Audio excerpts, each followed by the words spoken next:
Good evening. Call to order. 1.02 Pledge of Allegiance. Please stand and join me in the Pledge of Allegiance.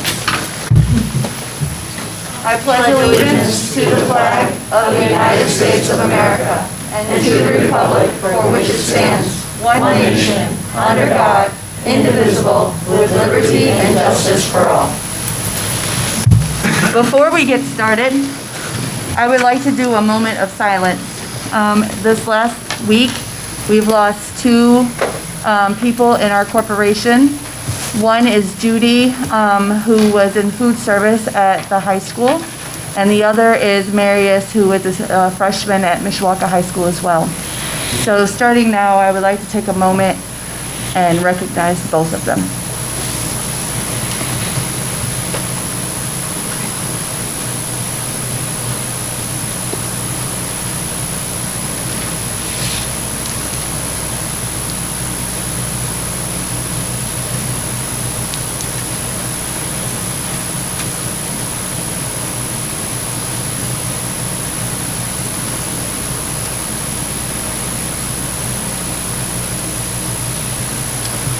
Thank you. I appreciate that. And our thoughts and our prayers go out to both families. 1.03, adoption of the agenda. It is recommended that the agenda for September 15th, 2021 regular meeting of the Board of School Trustees be adopted as presented. So moved. Second. It's been motioned and seconded. All those in favor say aye. Aye. Motion carries. 3.01, representatives of the Mishawaka Parent Group. 3.02, representatives of school employees. Okay. 3.03, representatives of the Mishawaka Education Foundation, Ms. Jane Wright. Well, I am here because there's a big event happening at the high school on October 2nd. If you have not heard about it, then your ears are plugged. Because we're out there, we're talking about it, we're excited. Today, I want to share with you, and I'm going to do a survey, and don't be shy. Who's bought a raffle ticket? Raise your hand. Oh yeah, if your hand is not up, let's do it. We'll be back to get you. And now the tickets are out. And I know you haven't bought one yet because they've just been published. $20 for an adult, $7 for a child, and it's exciting. And then we have our free trunk or treat, which we think will have over 1,000 kiddos and probably about 15 to 20 vendors, parents, school people giving out treats. Every day I get somebody that says, I want to be there. So do not miss it. And then the auction. The auction is up. We are excited to share things like this. I'm going to leave it here in the building because you are the people that love Mishawaka High. And this is a gorgeous piece from Mr. Vandergrift. And we hope that it'll go high and all that money will come back to School City. We have about 200 items up for bid. All you have to do is come to our website. So, let me end with, when are you all going to be at the high school? October 2nd. See you guys.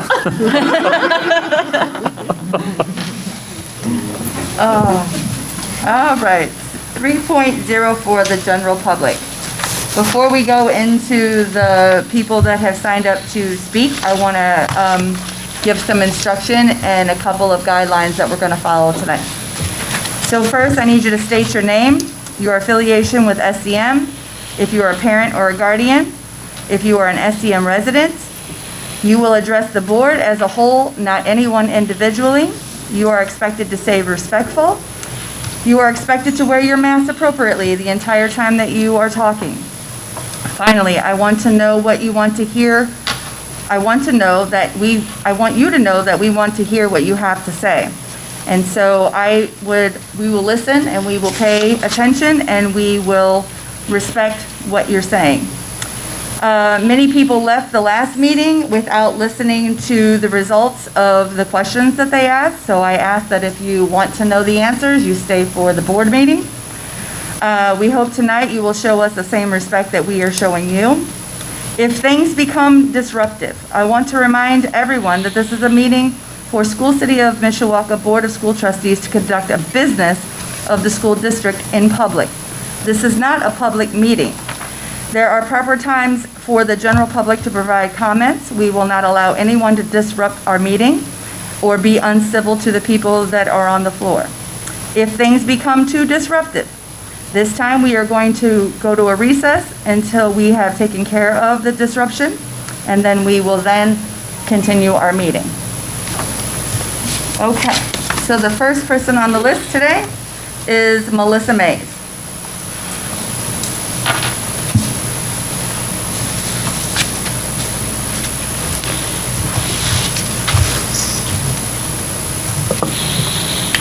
My name is Melissa Mays. I have 3 children in the district.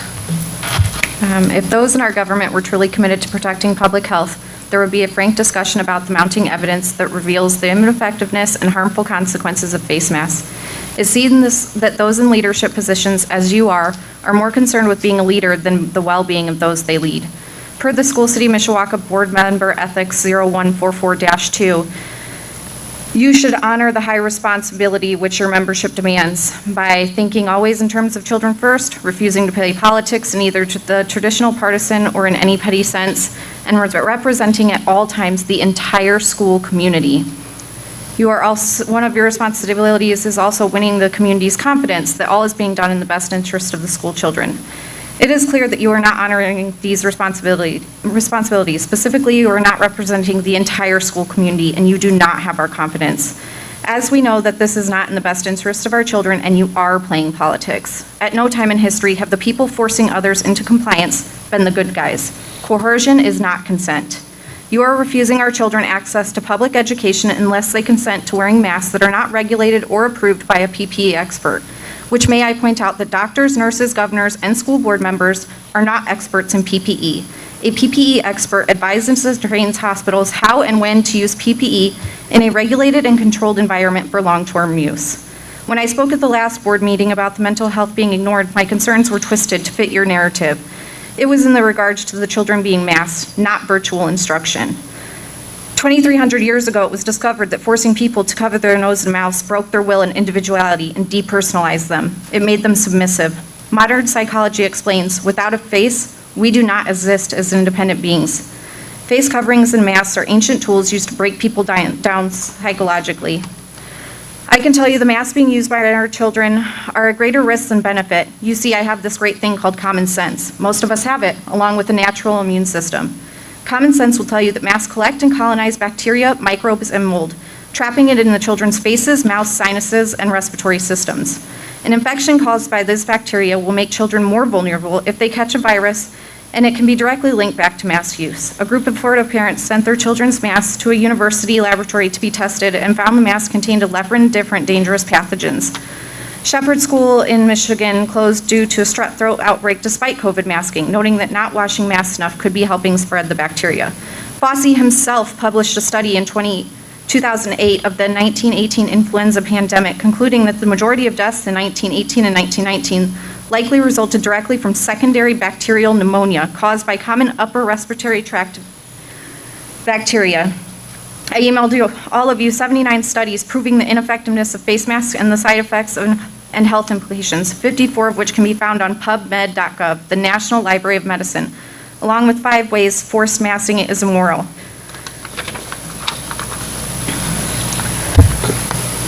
I urge you to the return to the optional masking. I look forward to seeing you at the next school board meeting, where I again will support common sense, morals, and ethics over your political agendas, lack of respect for our parental rights, and obvious disregard for any input that is not in your agenda.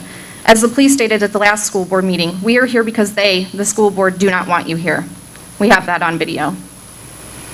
I'll leave you tonight with a final quote. The state must declare a child to be the most precious treasure of the people. As long as the government is perceived as working for the benefit of the children, the people will happily endure almost any curtailment of liberty and almost any deprivation.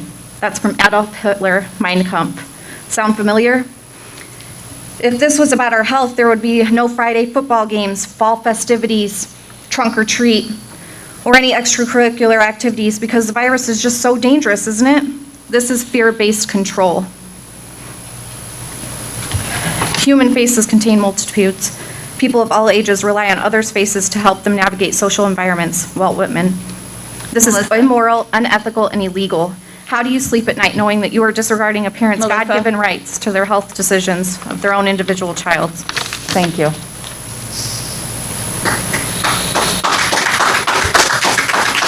All right, next up is Jace. Does he have something to stand on? Because he's not going to be tall enough.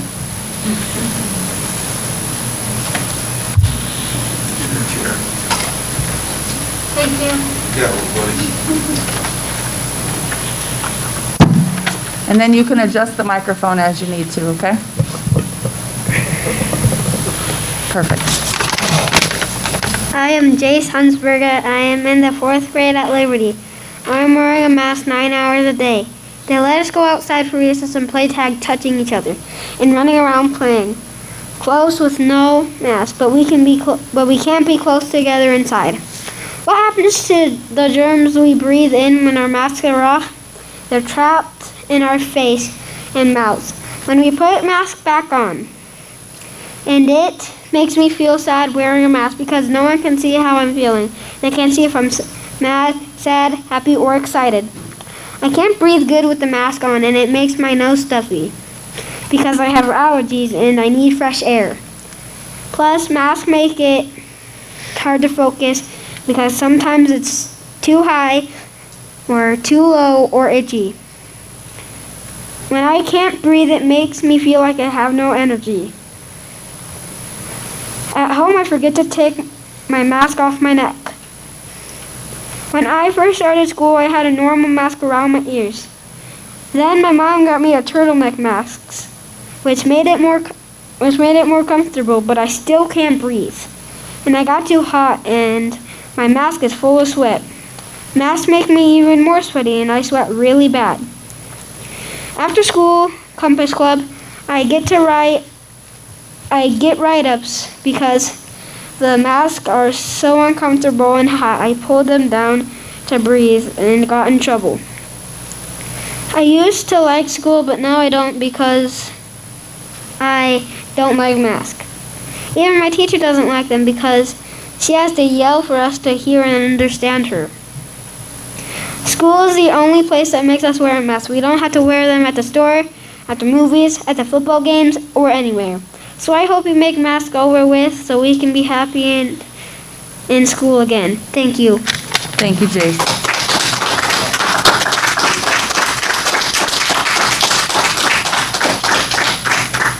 Pamela.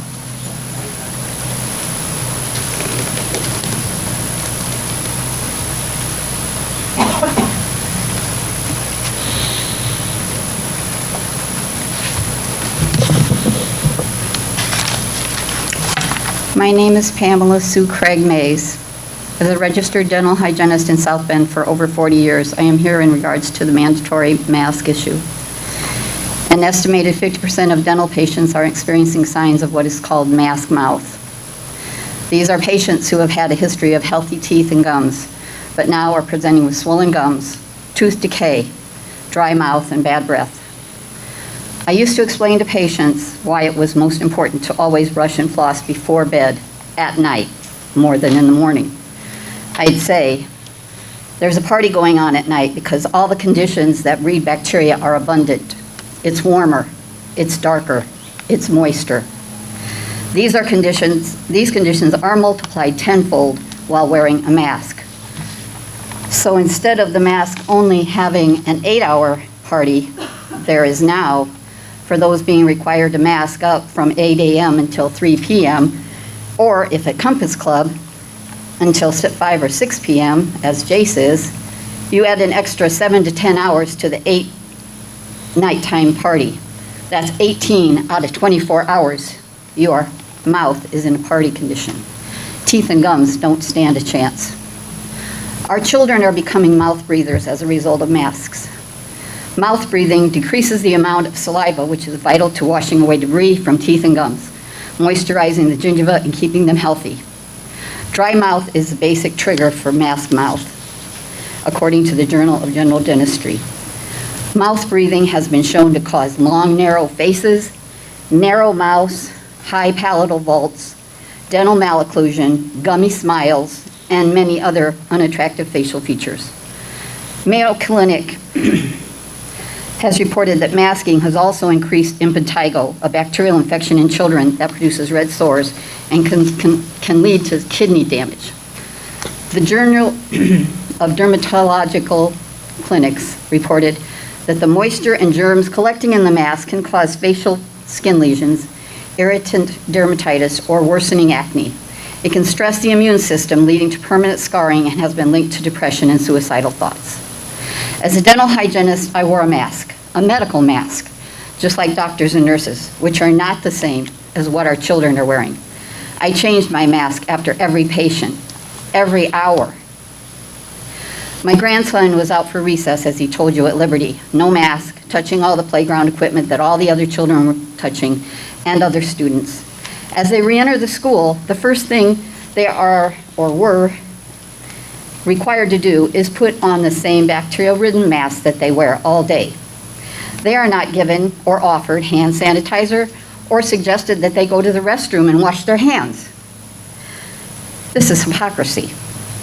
Masking traps more carbon dioxide, which increases the acidity in the oral cavity and puts you at risk for infections, inflammation, and resulting periodontal disease with bone loss, which is irreversible. Wearing a mask impacts breathing, causing more rapid, shallow breaths.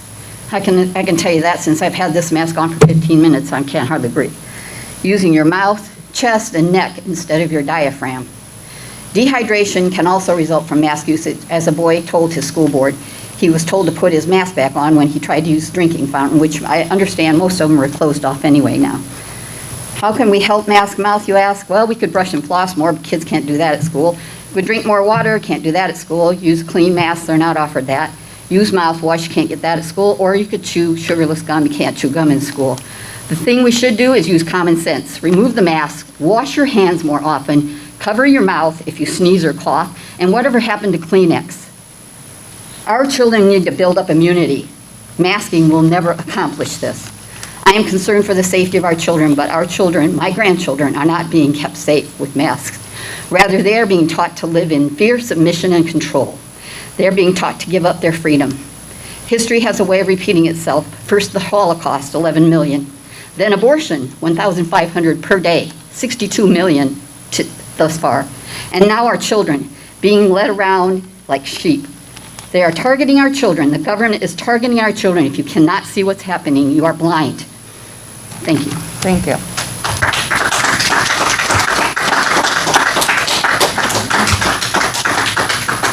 Next up is Heather Anderson.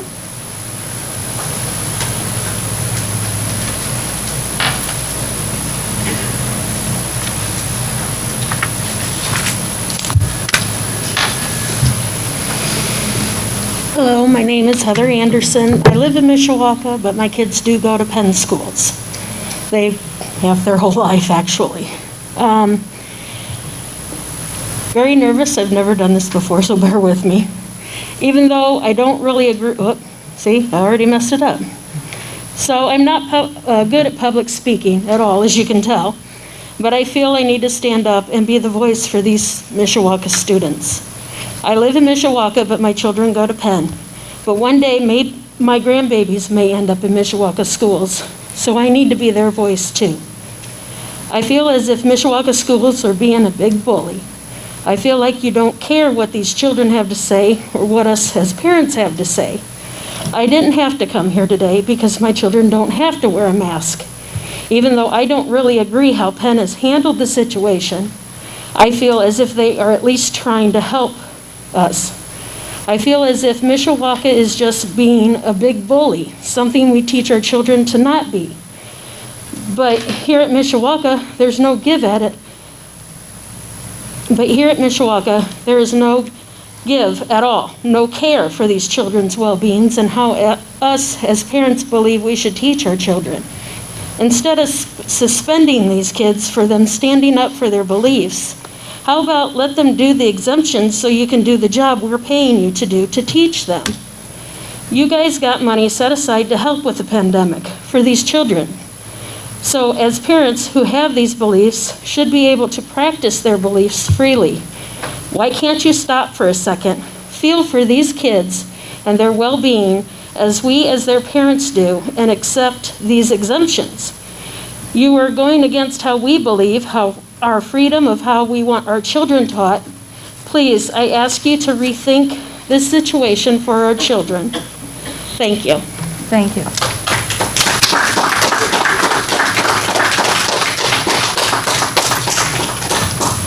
Scott?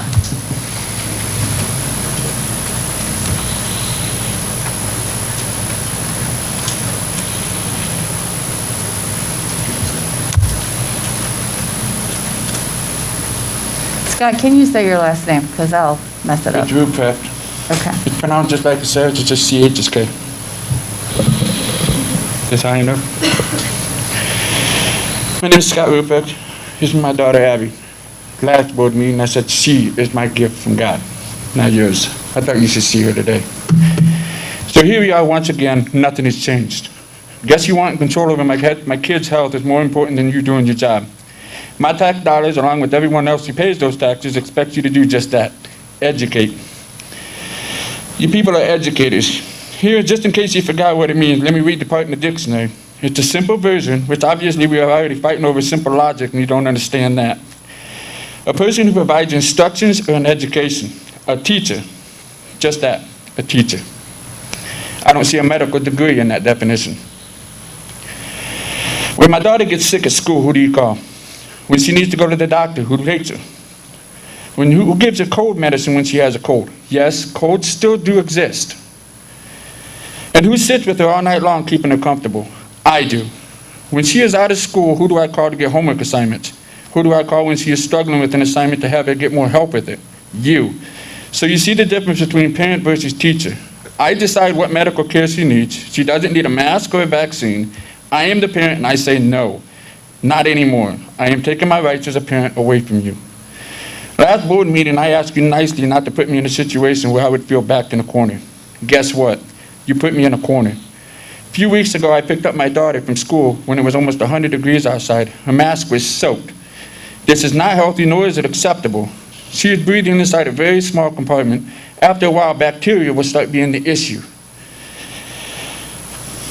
It took me all I had not to walk into that school and raise hell. But I figured I'll give it one more try here today, because there is a process to being the better person. This is my last attempt at being a better person if you don't stop this mask mandate for the parents who don't want it. It's not your right to decide what medical device or solutions we use for our kids. It's between our doctor and I. Back off. Lastly, you see here is saying that you have the children's best interest at heart. Then why are you sitting across from a group of parents who are fighting for the same thing? You listen to the same people who are trying to take away our rights, the same people who are forcing you to have a vaccine or you don't have a job. The same people who have no interest in the rights of the American people. They just want control. I am an American patriot. I will fight my government from injustice with blood, sweat, and tears. Don't think for 1 second that I won't do the same for these kids and the other ones. Thank you. Thank you.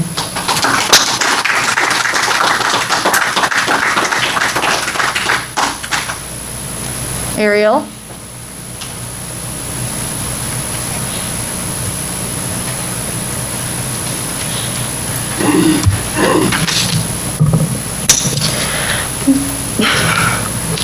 Bonjour, je m'appelle Ariel Tavernier. Thought I should teach you guys how to put knowledge to use. I'm 14 years old and I am a freshman attending Mishawaka High School. When school started, I was happy to finally see my friends' smiling faces again. It felt like a new beginning, and then after 2 weeks, we were forced to hide our faces again. Because let's face it, there are no smiling kids under these face masks. I decided to go to the CDC website myself, and guess what I found? These masks are not effective. But I did find out that the mask that would work the best is the N95 mask. But by their own studies, it is only effective for 15 minutes. I go to the store reading package labels and I'm not safe from the coronavirus. So my question to you is, if I am able to read these studies at 14 years old and understand it, what is your problem? Thank you.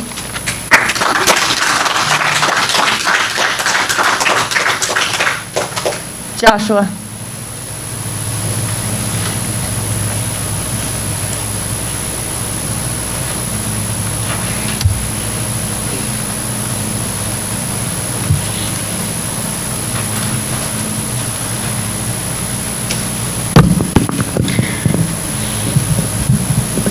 My name is Joshua Tavernier. I have 2 kids in the Mishawaka school system. Part of my voice, I'm a little drugged up on steroids right now because I had an MS flare-up, which actually turned into a blessing for me. So, before I get started, I'd like to take before you take credit for the numbers being down. The numbers are down across the county right now, back down to 68 positive cases per 7-day average. When you began the mandate, there was 62, which is 454 cases in a week's time of August 27th. Supposedly, there were 81 positive cases within the school district that week, which is 17.8% of all positive cases within the county. That's a little hard to believe, but I digress.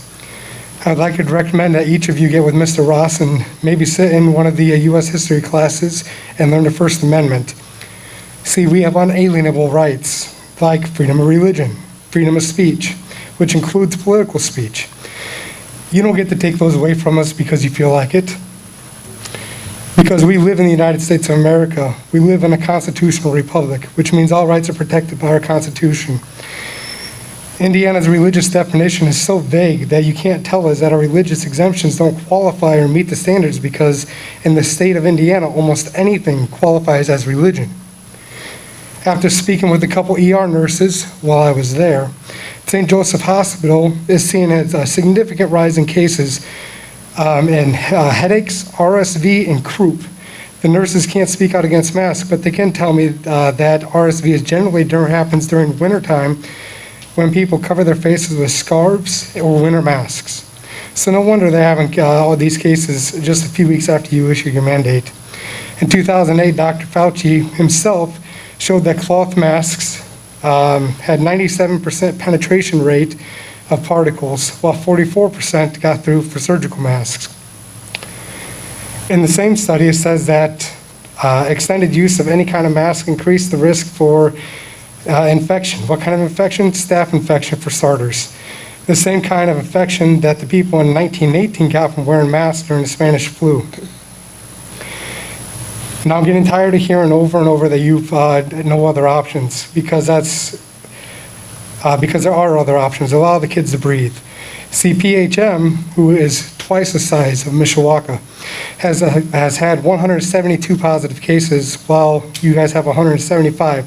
Their school district has 40% of their population not wearing masks due to the religious exemptions that they filed and were accepted, which means they set precedent to it being legal. At the end of the day, we parents are tired of being ignored. And I'm going to say this as respectfully as possible and by definition only. We're tired of ignorant cowards, which means you don't know and you're scared to take the lead. Running around and acting like dictators, deciding what's best for all of us without knowing your facts. You're not doctors. You should not be enforcing any kind of medical device to be worn, especially when you don't understand the science behind it. And that's including, but not limited to, the risks involved. At the same time, I'm not allowed to point out people individually. One of your board members was working at the food concession stand in the Mishawaka first home game, wearing gloves, touching money, and turning around and touching food. That's a health code violation. If you don't know that, if you don't understand that, then why would you think that you would understand that masks aren't effective, that they're not stopping anything? Thank Have a you. good one.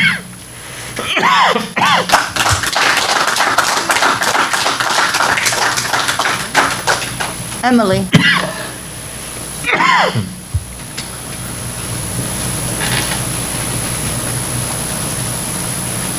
Hi, my name is Emily Morse. I have 2 children that go to a school, City of Mishawaka School. So once again, I'm here to thank the board members for continuing to use a variety of tools to help reduce the risk of COVID transmission in the schools. Clearly, it has been effective. We are seeing that numbers within the community have started to shift. As we have said multiple times, we know that masking is just one piece. School City of Mishawaka is also trying to help with social distancing, and I have had many teachers ask for more hand sanitizer. My children say they're offered it frequently throughout the day, so I appreciate all the efforts. I appreciate you guys continuing to be good leaders and putting our children first before community or political stances and pressure. I have, as a nurse, I obviously deal with this sort of thing every day, and I have taken care of COVID patients. I myself have had COVID, and now as a result have permanent heart damage that will greatly shorten my life.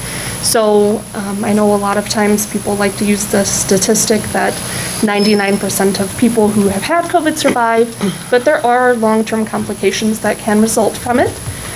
I am so glad that we are able to continue to send our children to a school that uses common sense and is doing their best to keep school in session by helping to reduce the number of COVID cases. We saw from the start when we were trying to do mask optional, the cases greatly rose. Like within that first week, there was a significant notice of transmission that had started. So by by mandating this, we have really done what we can to keep school in session. So I think most of us parents that really care about our kids getting the best education understand that these are steps that you may not necessarily agree with, but that you're taking trying to keep school in session. So I appreciate that. There are a lot of myths out there regarding masking and constitutional rights and all of that, and I'm not going to get into that because that's not really appropriate for this setting. This is just supposed to be us sharing our feelings. So I'll spare you all that. I just wanted to say thank you, and I really do hope that we can continue to keep schools open so that our children do get that best educational advantage. Thank you. Thanks.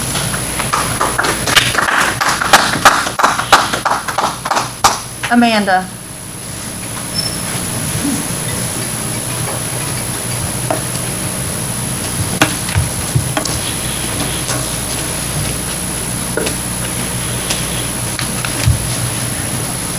My name is Amanda Clays. I have 2 children who've already graduated from Mishawaka High School.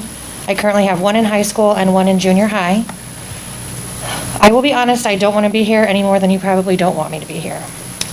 But I've always been a person of strong convictions and standing up for what I feel is injustice, which is why I'm here today. I would like the school board to unmask my children. I'm not asking you to ban masks, but I'm asking you to give the choice back to parents. I believe very strongly that masks are harmful to children. I believe common sense tells us they are harmful. I don't need to read studies or watch videos. I won't bore you with numbers because honestly, I don't believe any of them anyway.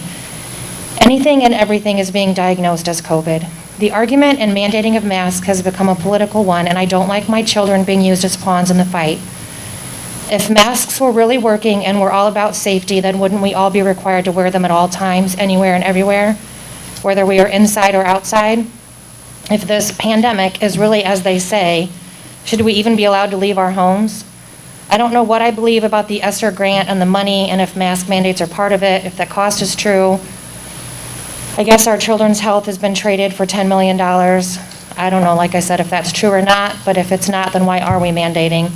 I believe there are a few of you on this board who know the truth about masks and their harmful effects. Then why not fight for what you believe in? Why give up? Be a school board that does the right thing. Show our kids we do the right thing. One member of the board told me your job is to offer an education to students. But doesn't it go deeper than that? Aren't you obligated to maintain their health while they're in the school, both physical and mental?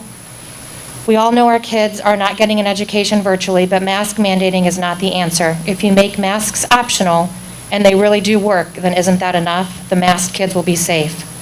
You also said masks aren't hurting them, but they are. Our kids are faceless and emotionless. Why can't Mishawaka schools stand strong like Jimtown and New Prairie? Why can we fill the football stadium with masks optional, but not the classrooms, which I would argue they're much closer together at games than they are in the school? Please give our children their faces back, give them the ability to smile or frown and be seen. I'm going to end with 2 quotes.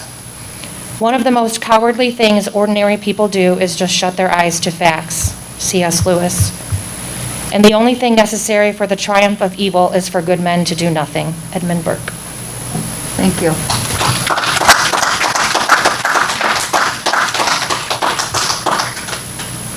Next up is Jesse.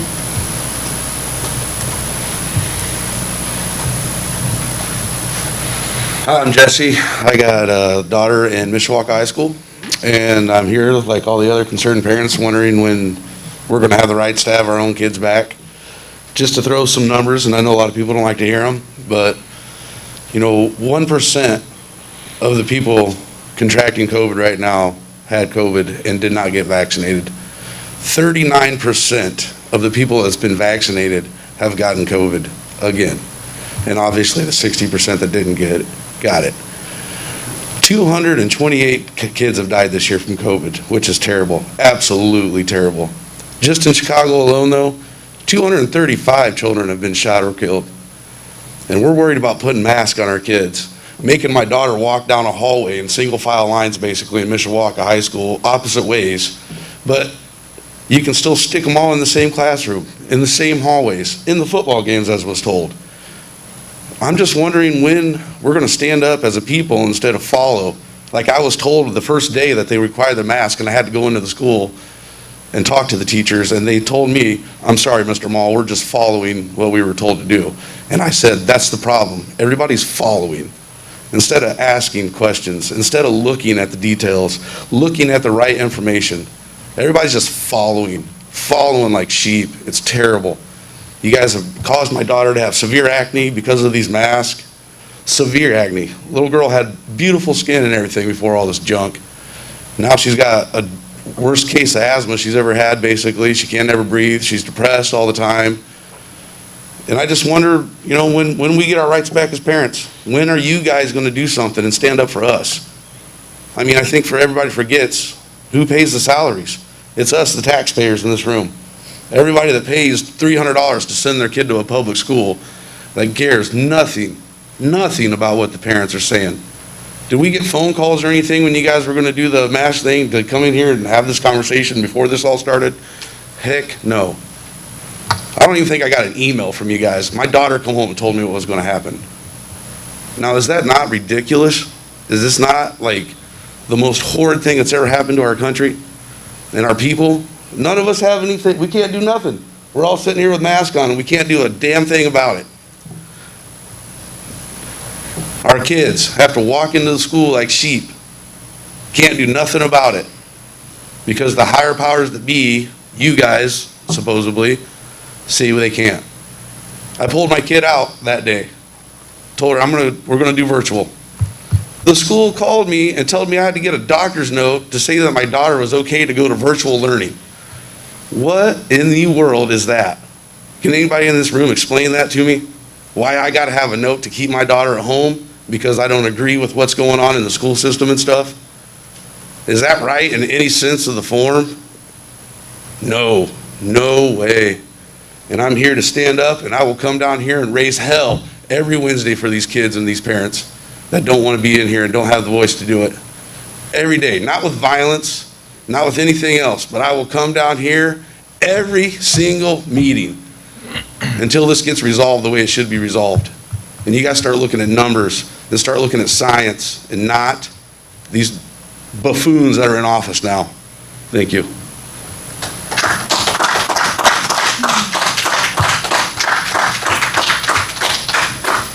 David Strong.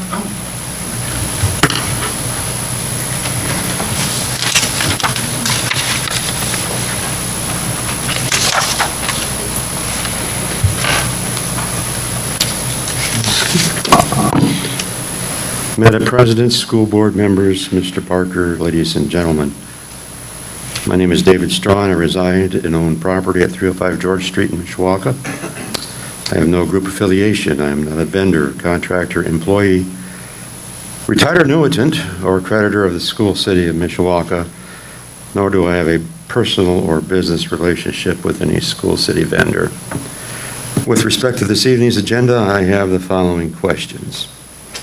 Item 9.03, recommendation to award Snowplow quotes. Question under this item: why is School City of Mishawaka hiring a third-party private snow removal contractor to remove snow at Mishawaka High School when at the last school board meeting, this school board approved the purchase of a new $18,872.60 John Deere tractor to perform such services? Would you please explain? Item number 9.05, recommendation to approve agreement with the Elkhart Career Center. Two questions under this item. Question number 1, how many students are enrolled in the Elkhart Career Center for school year 21-22? And what is the total cost of School City of Mishawaka for such enrollment? Question number 2, what has been the School City of Mishawaka student enrollment at the Elkhart Area Career Center for each of the last 3 completed school years? And what was the corresponding total cost of School City of Mishawaka for each of those 3 years? That concludes my questions for this evening, Madam President. Thank you for your time and attention. Thank you.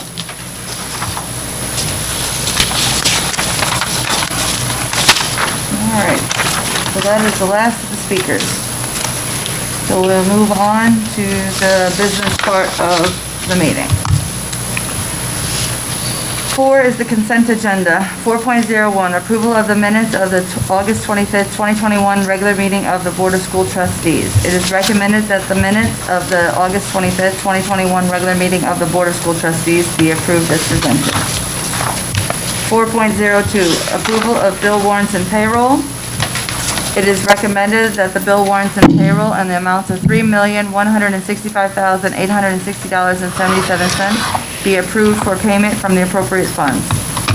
4.03, acceptance of donations. It is recommended that the Board of School Trustees accept the donations as listed and documented. 4.04, approval of the consent agenda. It is recommended by the Board of School Trustees to approve the consent agenda. Is there a motion? So moved. Second. It's been moved and seconded. Any questions? All those in favor say aye. Aye. Moving on to 5, vision initiatives. 5.01, roadmap to recovery update. Mr. Barker, Mr. Laban. Thank you, President Parks. I've asked Mr. Laban to start tonight's presentation with the beginning data that we normally provide to you, along with also the mitigation strategies that we put into place. And then following that, I'll provide some updates on our data that we've seen over the last few weeks. So thank you, Mr. Laban. Thank you, Mr. Barker. Good evening, President Parks, members of the board. As of this afternoon, next slide, please. The St. Joe County Department of Health metrics that, again, they now align with the CDC's evaluation of community transmission. They reflect 2 of the 3 metrics in red. This suggests substantial to high community transmission or risk. As you can see from last board meeting on August 25th, while our countywide vaccination rate has reached that 50% threshold, it is not yet greater than 50%, which is the threshold to move into the orange category. Regardless, you can see that both the new cases and percent positivity over the last 7 days have increased semi-substantially from our last board meeting on August 25th. Next slide, please. Looking at the 2 Indiana State Department of Health metrics that collectively create a weekly 2-metric score, St. Joe County has moved into the orange zone. This is a change from where we have been previously in the yellow with the 2.0. This is the consecutive week that we've been in the orange, which results in our advisory level also making a shift from yellow to orange. Our 7-day positivity rate, it reflects 9.11%. This is an increase from 7.96 at our last meeting. In addition, we show 282 weekly cases per 100,000 residents. Again, this is an increase from the 176 that was reported on August 25th. Lastly, on the right side of the screen there, you can see the third metric that we continue to monitor. St. Joe County remains in the red category with with high community transmission per the CDC's two-metric assessment of community transmission. And as mentioned in our last meeting, per the CDC language, a county that is in the red should implement universal masking indoors and consider additional significant measures to limit contact between persons. Next slide, please. We're going to shift gears a bit here, and we want to talk through some of the changes that you have approved at our last meeting. You approved several recommended modifications to our SCM roadmap to recovery, and that was based on the updated guidance from state health officials. To reiterate a point that we've made several times, with each modification to our plan, our goal is to keep our schools open and to keep them open for in-person learning while balancing the health and safety of our students and of our staff. So before Mr. Barker shares an update on our internal SCM data, we want to take a moment to share how some of those modifications have helped the reduce of loss of learning for our students by decreasing the length of quarantine that they're required to complete. So let this slide reflect the first of three scenarios that we're going to talk through. Each will represent a different modification to our COVID-19 protocols that was approved at our last board meeting. In this first example, we have successfully implemented the option for asymptomatic close contacts, so students who are identified as a close contact but do not exhibit any symptoms common with COVID-19, the option and ability to return to school on day 8. This is following 7 days of quarantine, providing that they can provide a negative test result from a sample that is collected on days 5, 6, 7, or 8. Up until the last board meeting, students that were in this exact situation were required to complete a 10-day quarantine, and they would return on day 11. So because of the approval of the board and the ability to offer this here, in this example, we're able to reduce the loss of instruction for our students by reducing their quarantine by 3 days for every single student. Additionally, we had reported to you the intentions to start testing or offering on-site testing for all of our students, which we have successfully done. And again, as an effort to just provide a convenient option for our families. I know testing is hard to come by right now. We're hearing it almost every single day. We've also started offering that testing to all Mishawaka students as of September 7th.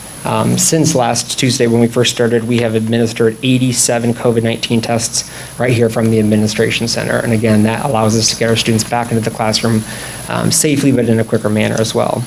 Next slide, please.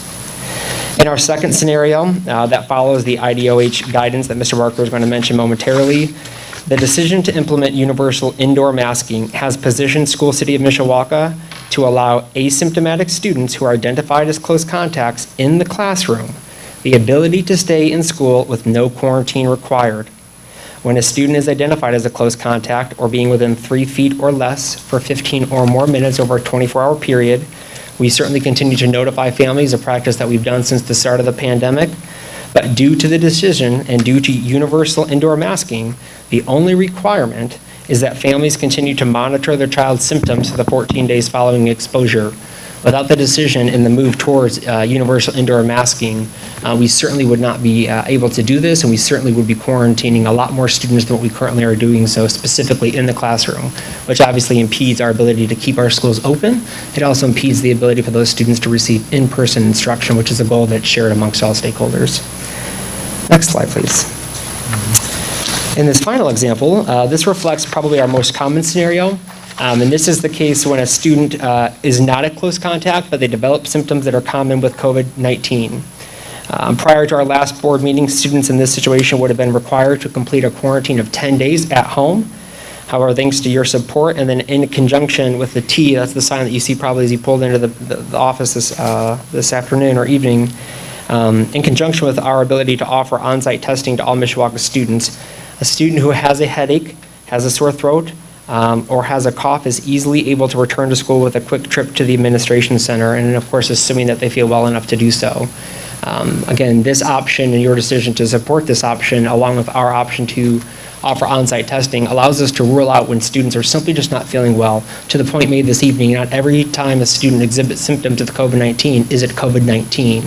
So this allows us to very quickly say, you're right, this isn't COVID-19, but we can certainly have the evidence to make that decision so that we're not jeopardizing the safety or the health of those around that individual student. So again, in this situation, we're able to reduce the loss of learning for these students by 2 to 10 days for every single student, and the variation in those days reflects some students recover from symptoms they may be experiencing quicker than others, and that's certainly reasonable and expected, and we want to make sure that they're feeling well enough to return to the classroom when they're ready to do so. Next slide, please. So in just those few examples and only 3 students, each of these intentional decisions have collectively reduced the loss of learning by decreasing the length of quarantine by 12 to 20 days, or the equivalent of 2 to 3 weeks. You take that and you magnify that by the numbers that Mr. Barker is going to talk through right now. We're talking thousands of school days that have been saved and have allowed students to return to the classroom in a safe and responsible manner, one that safely balances the many ever-changing protocols, but does so again with the best interest of the students in mind. You know, 3 years ago, if you would have asked me what our reality looked like, it certainly wouldn't be these types of things that we're talking about. You certainly wouldn't be administering COVID tests from an office window, which is what we find ourselves in. And these decisions are tough, and they impact every family and every student a little bit differently.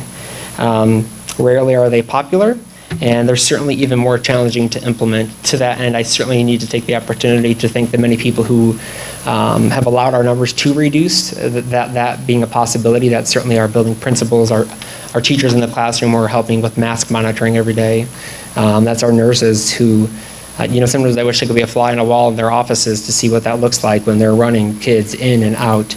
I wish you could be a fly on the wall at 7:30 in the morning when we're running a COVID drive-through clinic through one of our offices here at the Administration Center.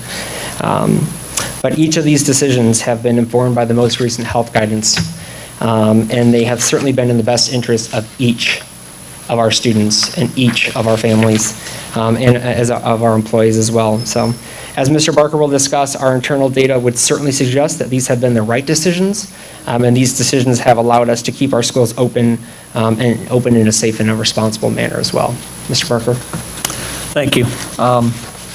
Those slides, I think, are very important to take a look at, because those mitigation plans that we've put in place have been enabled us to reduce the numbers of quarantine that we're seeing. And as Corey explained, that translates into thousands of instructional days for all of our students. If we go to the next slide, I want to give you some information. So 3 weeks ago at our school board meeting, you approved our plan to require masks for all who enter our schools. Since that time, Governor Holcomb and the Indiana Department of Health have come out with new guidelines for quarantine that we were not aware of at the last meeting. We were doing what we were doing based on trying to reduce the numbers that we were seeing. The sole purpose of trying to keep our schools open, trying to reduce the number of students who were in quarantine, and following the requirements that we have for that. Shortly thereafter, the Governor and the Department of Health came out with these new guidelines, and I just want to take you through this simple slide. So as a result of wearing masks, if you look at the slide on the left, let's say that student or that staff member on the left tests positive for COVID. In a situation where all are wearing masks, no one has to quarantine. Everyone within 3 feet just has to self-monitor. That's the guidance that we now have. So before, when we were in a no mask requirement, so if you look at that situation now on the right, you have a student or a staff member who tests positive. Instead of just that one person quarantining, which is what we're doing now, where that person has to isolate as a positive, all 3 of those people would have to quarantine. And 2 of those people, you can see from the illustration, are actually wearing masks. But we would be forced to quarantine those people up to 6 feet. And those are the requirements. We don't have choices about those. And so I think you made a good decision at the last school board meeting to approve the plan for mass requirements, but that was only supported and confirmed by what came out later from the governor and the Indiana Department of Health. Because you can see in that situation alone, instead of one person quarantining, on the illustration on the right, 4 people now are for up to 10 days as a maximum. So I think when you look at that, you'll see why the numbers for quarantine have gone down.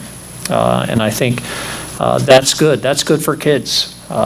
We've heard a lot of information about other things, but certainly it's good for kids to be in school. You can talk with teachers and hear reports of kids doing better in school this year than in years past or in the last year when we were in a more virtual format. And at the last school board meeting, if I had to be very honest, I thought it looked like we were trending to a position where we were going to be in a virtual format. And again, if we've learned anything, is things change. So I don't want to say that we're never going that way, but we can certainly see that from the data that we'll show you next, that we're trending in a much better direction. So next slide. The next slide shows our quarantine data that we've had since the beginning of the school year. So this is basically over 6 weeks. The first week represented there on the far left was a 3-day student week. And now obviously the last data point that you have represents the 3 days for this week thus far. So just working your way across, you can see that we had 13 in quarantine total, students and staff. Those first 3 student days that we had, the next week we went up to 299. The following week, which was the week of our school board meeting, we were at 676 when that week ended. So nearly a little over 11% of our students and staff were in quarantine that week. That's obviously a really high number, and we were concerned that night 3 weeks ago based upon those numbers that we were seeing. The following week, our quarantine numbers went to 569. The next week, it went to 459. Through 3 days this week, we are currently at 179 students and staff in quarantine. So you can see those percentages, but you're seeing that go up for the first 3 weeks, and you've seen it since the decision that was made go down for the past 3 weeks. And again, yes, Mr. Pemberton. When did we change the way we were calculating the numbers? The board approved it on August 25th.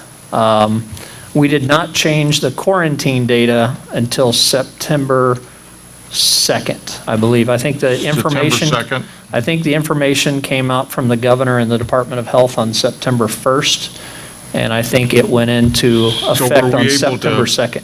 Fully implement the change immediately? Yes. Okay. So the September 6th through the 10th numbers are truly reflective Yes. of what was happening. So there has been a significant drop. Yes. Okay. Yes. If you look at that as a trend line, obviously you see it going up and then you see it come back down. So that's encouraging. You know, if you think back to 3 weeks ago, at 676 and we're now at 179, I can't project what that will be, but let's say it's 300. I don't know, but that will mean 376 people who are not in quarantine anywhere from 1 to 10 days. That's a lot of instructional time lost either for a student or for a teacher. So the week of September 13th through the 17th, we're at 2.98% of staff and students quarantined. We had peaked at 9.48%. And at what point are we forced to close the schools?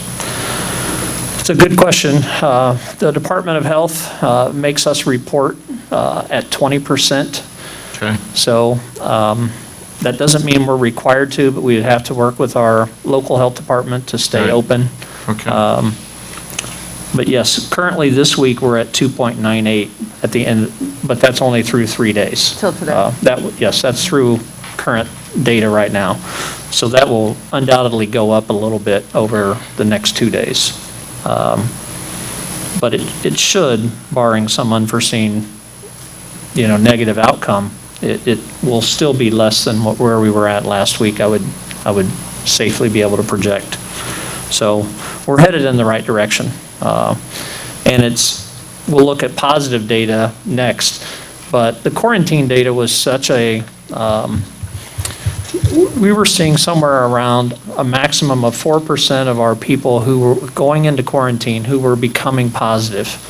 And so when you think about that, we're quarantining people for thousands of days, and only 4% of them were truly becoming positive later. And that was what we were required to do. But obviously, the state, the governor, and the local or the state health department looked at that data as well and went, we're quarantining people who are healthy, and that consequence to them is more negative than the risk of COVID. And so they made a change in that guidance, and we certainly support that, because I think the data for us was showing the same thing that people were seeing across the state.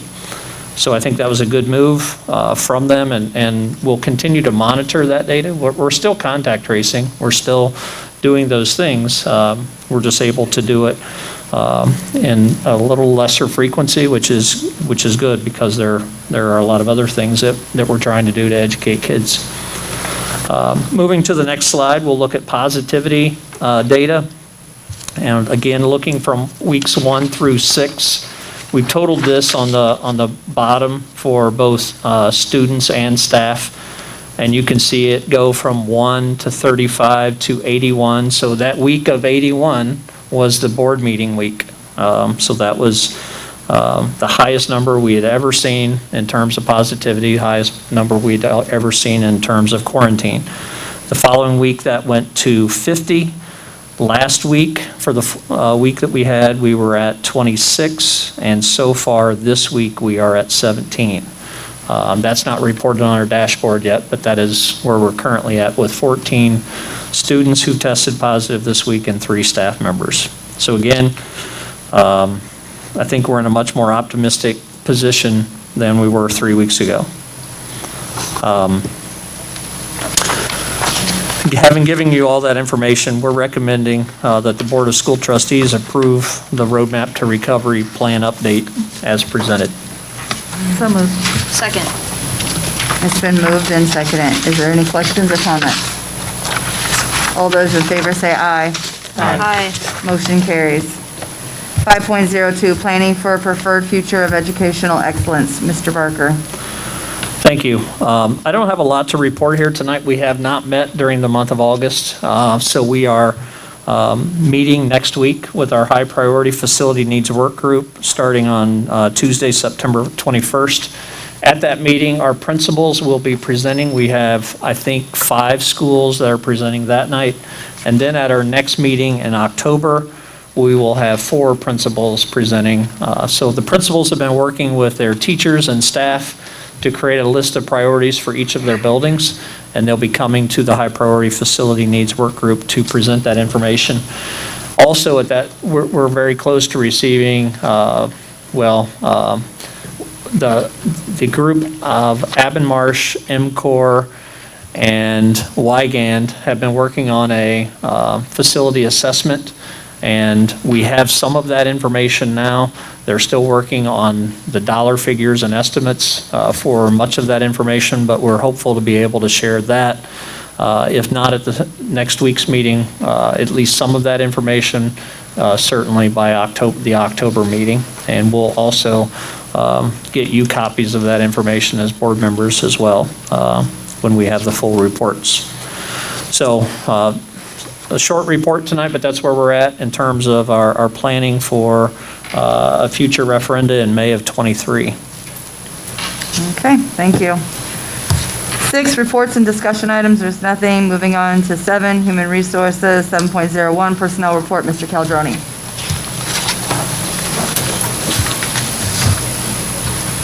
Thank you, President Parks. This evening, I'd like to recommend that the Board of School Trustees approve the personnel report dated September 15th, 2021. So moved. Second. It's been moved and seconded. Are there any questions or comments? All those in favor say aye. Aye. Motion carries. Thank you. 8, curriculum, instruction, and technology. There is nothing. 9, business and operations. 9.01, approval of the agreement for professional services with Memorial Hospital of South Bend and for physical and occupational therapy services. Mrs. Michaelis. President Parks, Mr. Barker, and members of the board, I was up at the last board meeting, I think, getting approval for some consult services for our occupational therapists who had retired and we needed additional support. Well, in the meantime, our occupational therapist that we had hired resigned. So over the last probably 30-plus years, we have contracted with Memorial to do our physical therapy for our students with disabilities, and I'm bringing to you a contract tonight with an addition of that occupational therapy services that are written into students' individual plans that we are obligated to provide. We have actually worked out a situation where we've got 2 therapists waiting to go for approval tonight and their background checks to come in to be able to provide those services to students in School City. So it is recommended that the board approve the affiliation agreement between School City of Mishawaka and Memorial Hospital for physical and occupational therapy services.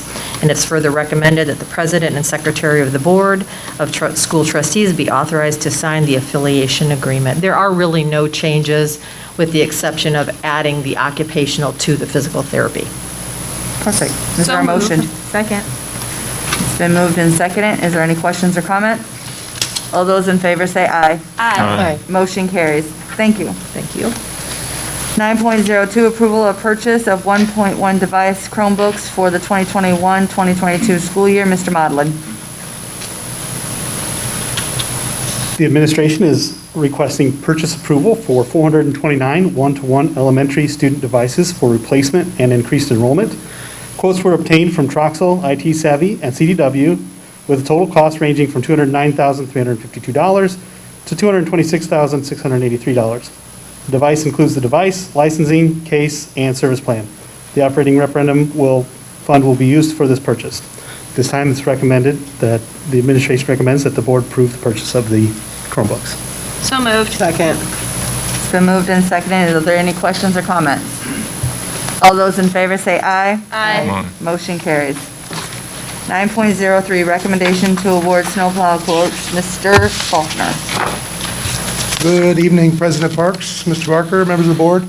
On August 18th, the School City Mishawaka Operations Department initiated requests for quotes for snowplowing services for all School City facilities parking lots for the winter of 2021-22 through the winter of 22-23. On September 9th, the Operations Department received quotes from 4 independent snowplow vendors.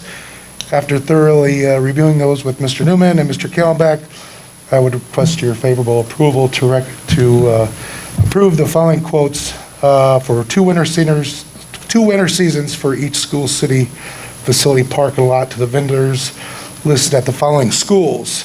$550 for Mishawaka High School, and again, this is each and every time that they plow snow, it has 2 or more inches of snow. Jason's Landscape for $550. Now that's up about $195 from the last time around, simply for the fact that we redid the parking lot. It's much bigger. It's a little bit tougher to stack the snow and so forth. $355 for John Young Middle School for Jason's Landscaping. That's the same amount that we paid 2 years ago. The administration office is to Dream Lawns for $125. That's the same exact amount that we paid 2 years ago, or what we paid previously. Battelle Elementary, $110 to Rick Hahn Snowplow Services. That's up $10. $120 for Beeger Elementary School to Rick Hahn Snowplow Services. That was $120, so that's the same as well. Emmons Elementary School to Dream Lawns for $70. That's the same amount we paid previously. $145 for Hums Elementary to Dream Lawns, and that's up $30. LaSalle Elementary School, Rick Hahn Snowplow Services, that's up $10. $135 for Liberty Elementary to Rick Hahn Snowplow Services, and that's up $15. And then finally, Twin Branch is $95 to Rick Hahn Snowplow Services, and that's actually $5 less than what we paid the previous.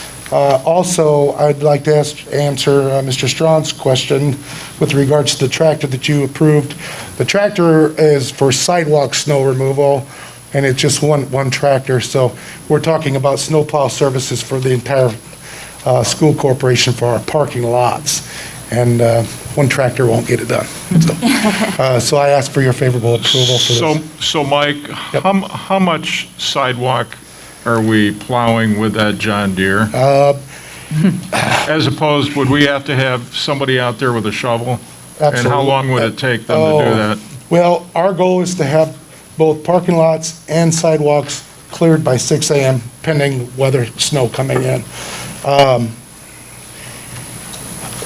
Hours, I mean, we'd have to have a full crew on there, and we've got about 4 in the morning that work on the So the John Deere is just for the sidewalk? Just for the sidewalks. And the $550 for the high school is just for the parking lot? Exactly. Okay. And we can use the John Deere tractor to help stack snow, because it will have a bucket on it, and it will have a salt spreader on the back of it.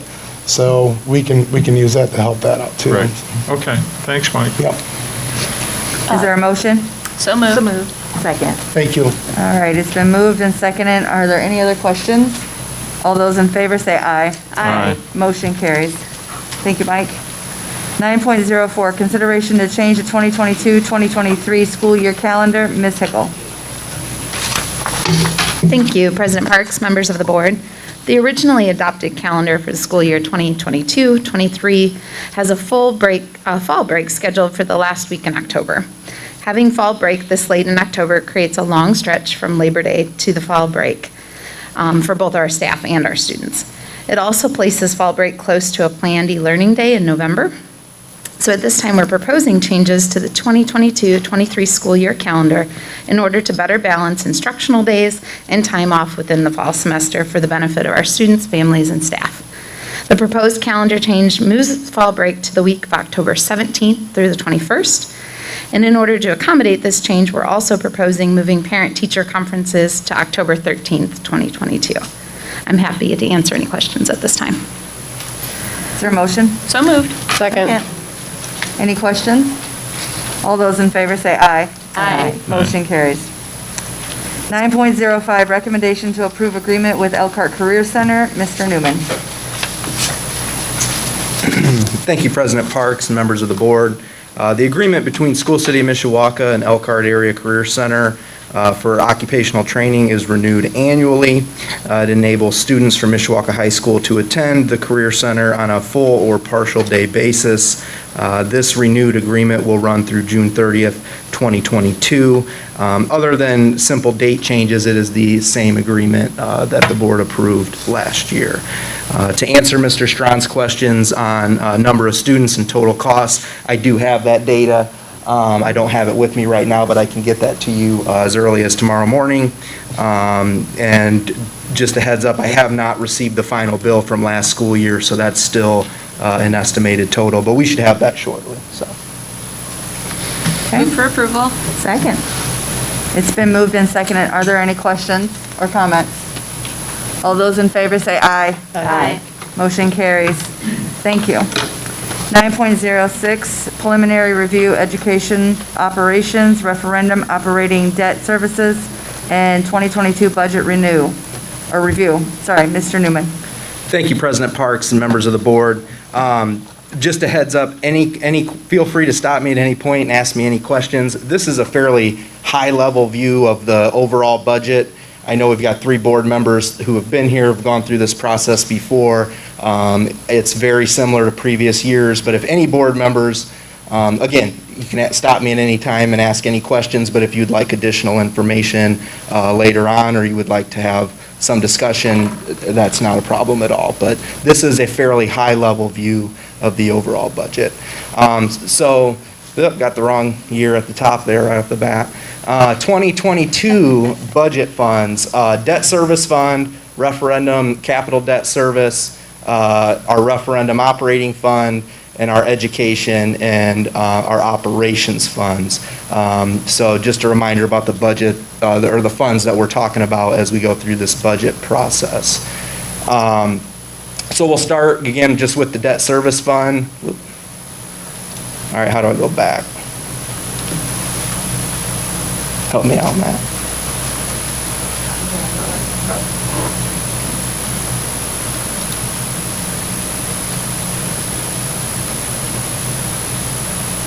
Okay, sorry about that. So we'll start with the debt service fund. This is a list of all the obligations that the school board has previously approved and what we'll be repaying in budget year 2022. Again, no real surprises here. The board has approved all of these common school fund loans, all of the previous bonds issued, and those total $5,750,134. I did want to point out the textbook rental amount right here at $170,251. That is a little bit higher than where we've previously been at. Just as a reminder, okay, I touched nothing that time. We've been hovering somewhere between 115, 130,000 in previous years. I just wanted to kind of explain why that's a little bit higher. Due to COVID, all lunches are free and have been free dating back to the start of last school year. And because of that, the free and reduced form and the textbook assistance waiver are really the same form, or one's on the back of the other. So we struggled a little bit to get families to sign up for textbook assistance because they didn't have to go through the free and reduced process. So any students or families who don't sign up for the textbook assistance portion before the textbook count, we don't get money from the state for those students and families. However, if they sign up after that date, we then have the ability to work them into our debt service. So we really have tried this year to be a little more intentional to get families to understand that, so that way we're getting a larger reimbursement from the state and we won't have this high debt service amount next year, hopefully. But I did want to offer some explanation for why that amount is higher, and it's ultimately due to COVID and free lunches. The next fund is our referendum capital debt service. Again, this was approved via referendum in 2016. This levy is outside of the tax caps through the length of the repayment, which is 2032. Again, we used this money to pay for approximately $13 million worth of construction projects back in 2017 and 2018. The repayment amount for 2022 is $1,142,000. Referendum operating fund, again, approved via referendum in 2016. The taxpayers approved a rate of 0.2434, so that is capped. It cannot go any higher than that. We have been using the referendum operating fund to pay for technology, salaries, and benefits. That includes our director, our assistant director, our integration specialist, 6 district-wide technology specialists, and then a tech assistant at each elementary school and John Young Middle School. We've also included in there hardware and software of $725,000. Again, most of this in previous years we've been offsetting into common school fund loans, which has allowed us to grow this cash balance slightly. And then again, we've been transferring into rainy day about $400,000 a year, and that would be our plan again in 2022. Total budget estimate for 2022, $2,248,665,000, which represents a slight increase from previous years. Back to into the education fund. This is our largest fund, houses most of our expenditures. Again, the education expenditures that were formerly part of the general fund reside in here. So when we're talking about salaries and benefits, when we're talking about people, this is our teachers, our special education teachers, any instructional aides or assistants, psychologists, counselors, media, library, our building principals and their office staff. In the central office, this would include our instruction and curriculum department, and we also pay for any athletic and fine arts coaches from the education fund. Non-people cost, this pays for instructional supplies, media, which is library-related books and supplies, our building office supplies. We have some transfer tuition that we pay. You guys just approved Elkhart Area Career Center. That's usually a large line item. We pay for our nurses, our athletic trainers. There's some professional development that gets paid from this fund. And then again, any instructional technology, hardware, and software that isn't paid for with common school fund loans or paid for in the referendum would reside in the education fund. So looking at the education fund revenue, again, our tuition support that we get from the state is where the vast majority of our money comes from. For fiscal year 2022, we are receiving a 6.8% basic tuition support increase as compared to fiscal year 21. It's the largest increase of new money that I've ever seen in my time working in schools. We're very grateful for that. The purpose of this new money, again, is supposed to be geared towards teacher pay and teacher salaries, and that's absolutely what we're going to do with it. But again, our tuition support breaks down into multiple categories. The basic tuition support, which is the amount of money that we get for any School City of Mishawaka student. And then we receive some additional funding for special education students, honors diploma grant students, and then the students who take career and technical education classes either at Mishawaka High School or at the Elkhart Area Career Center also generate additional funding for the school. I'm estimating just over $41 million in revenue in terms of tuition support. Again, the largest year-to-year increase that I've seen in my 10 years working as a school business manager, really by far. You include some other revenue that comes into this fund. We get some indirect cost money through our federal grants. We're still receiving our interest earnings to the education fund. I know a lot of schools receipt their interest to operations. We receipt ours to the education fund. There are some student fees that come into the education fund. Most student fees end up in the curricular materials fund, but some do end up in the education fund. That other revenue is estimated at $535,000. So total education fund revenue, and this is a conservative projection, is $41,565,000. So now to take a look at the expenditures, I've listed what the 2021 budgeted numbers were and then the 2022, and you can see that we're putting a large amount of this new money into salaries, and you'll see on the next slide that the majority of that is going to instructional staff salaries.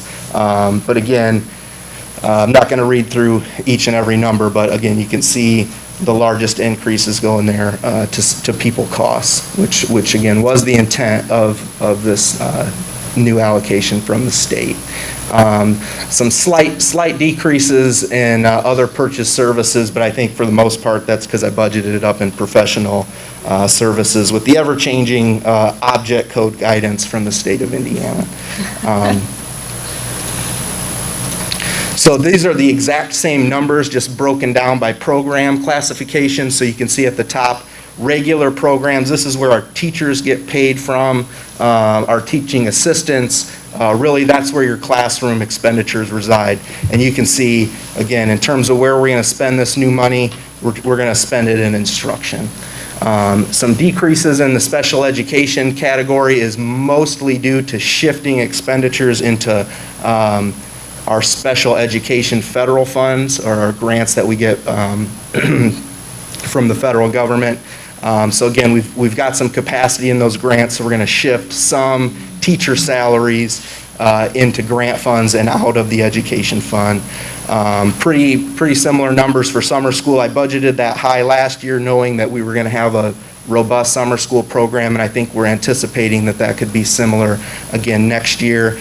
Transfer tuition, that's actually a decrease. We've been sending fewer kids to Elkhart Area Career Center. We've been doing more CTE-related classes at Mishawaka High School, so I'm actually budgeting a decrease there. Pupil support services, that is a decrease because last year I had budgeted social workers into the education fund, thinking that we were going to make a shift with how we were spending Title I dollars. That didn't quite work out, so there's not really a change there. It's just more of a budgeting change. Our social workers, for the most part, are still in Title I. And again, some increases to the support services for instruction. That would be speech paths, psychologists, those sorts of support services for our pupils. And then, again, some increase to the school admin. Again, that goes back to the Title I issue. We were trying to pull social workers out of Title I and put assistant principals into Title I. Again, it didn't quite work out, so it's mostly just how I budgeted it last year. It didn't work out with how we were trying to shift our Title I expenses for the most part. And then you can see a small increase there in the community services category, which is mostly athletic expenditures. So just to summarize the education fund, we're going to see $41.5 million in revenue. We've got about $33.7 million in expenditures. That would leave just under an $8 million balance, which again, I'm projecting we will transfer $8 million into the operations fund as well. If we can get away with transferring less, which I think we will be able to, we will transfer less. But again, that's what I'm continuing to estimate in terms of how I built the budget. So that would leave us with an operating deficit of around $200,000. But again, I want to reiterate, being conservative with the revenue, conservative with the expenditures. So just to point that out. And finally, we have our operations funds. Again, the operations fund replaced capital projects, transportation and bus replacement, and the non-educational expenditures that were previously part of the general fund, such as your chief financial officer or your superintendent or your human resources department. But again, you can see the different categories of salaries and benefits that this fund supports, including other costs, non-educational supplies and equipment, custodial supplies being certainly a large line item there. All of our transportation costs reside here. Bus replacement, we will be replacing a bus next year, but we are not going to use the operations fund to do it. We've budgeted that into ESSER 3, so we're going to use stimulus funds to offset that cost and generate that savings within the operations fund in 2022. Our utility costs come out of here. Any professional development for any of the operational staff would come from this fund. And then again, non-educational technology, hardware and software. And then finally, another large line item, our property and casualty insurance is paid from this fund as well. So looking at the revenue, again, this is a max levy-driven fund, so the Department of Local Government Finance actually calculates the maximum amount of money that School City of Mishawaka can generate in their operations fund. That's $3.6 million for 2022, and I broke down the calculation there at the bottom. It's essentially whatever the maximum was the year before times the growth quotient, which this year is 4.3%, and that gives you your new max levy. We do receive some other miscellaneous taxes in this fund that I'm estimating at $240,000. Some extracurricular dollars come into this fund to cover the transportation for athletics, fine arts, and field trips. And then there's also some miscellaneous revenue that I'm estimating at about $75,000. So just under $4 million of revenue that would come into the operations fund if property tax caps didn't exist. So taking a look at the expenditures for the operations fund, again, I'm not going to read every number, but you can see where we're making some slight adjustments here. The biggest adjustment, I think, in the operations fund for 2022 is in the technology area because we are shifting some expenses that were in the operations fund to the education fund.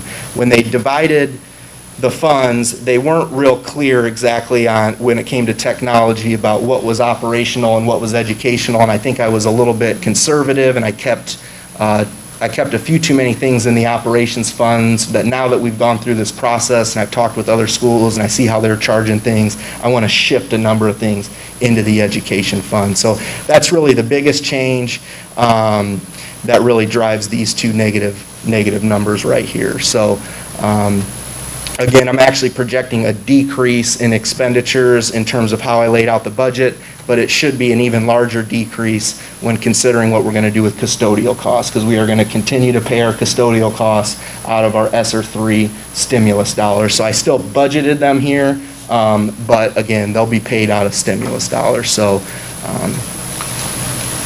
and then again, just to summarize, revenue at $4 million, expenditures 10.7, that would put us in a deficit of about $6.8 million. That's where the transfer from education fund comes over. Again, without taking circuit breaker losses into account, we would generate a balance of $1.1 million, but our circuit breaker estimate for 2022 is about $2.1 million, which is actually down from last year, which is good. So again, just to share that with the board. And then finally, this is the Form 3. This is the form in the next agenda item that we will ask the board to give us permission to publish through Gateway and post on our website.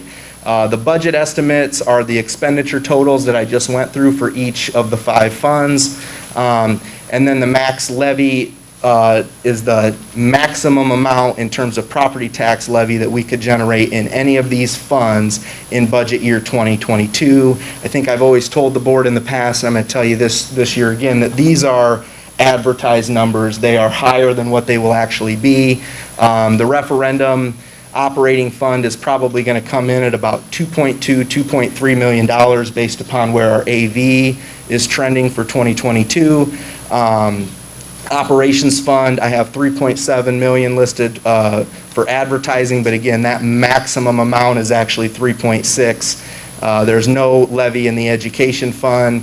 And then again, the debt service fund, again, it appears high, but when the DLGF works our budget and we get our 1782 notice, I'll tweak the line 16 and pull that number down, and I fully expect our overall unit tax rate to be right in line with where we've been the previous 2 or 3 years. So again, no major increase, no major decrease there.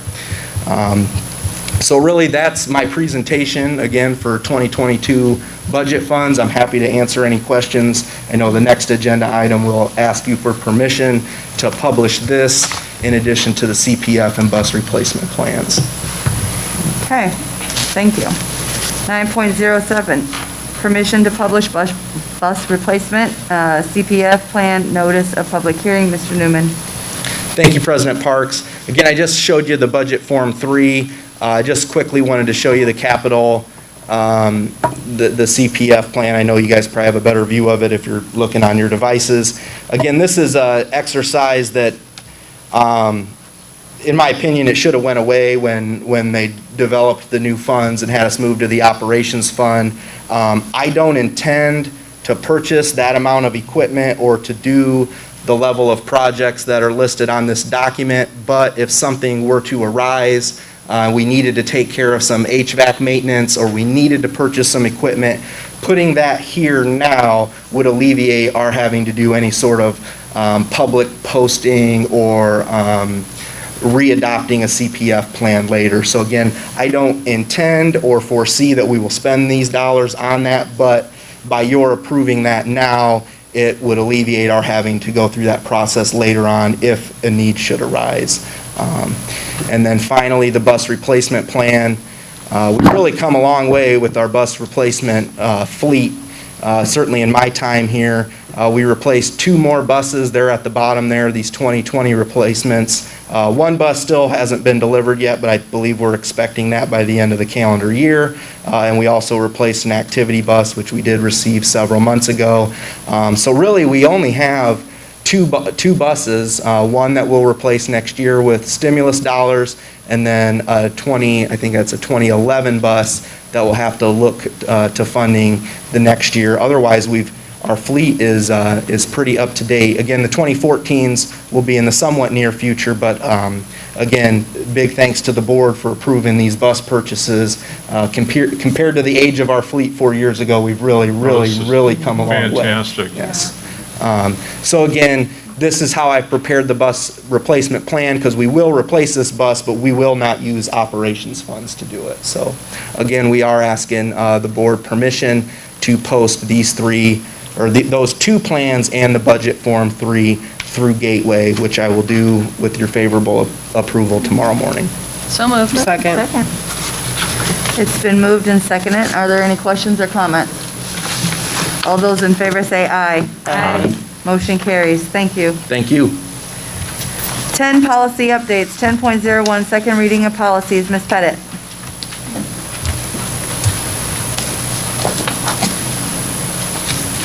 Good evening, Board. I am bringing to you tonight the second reading of the listed policies on your agenda, and I'm asking for this to be the second reading. Is there any questions? If not, it is recommended that the Board of School Trustees adopt the policies as presented. So moved. Second.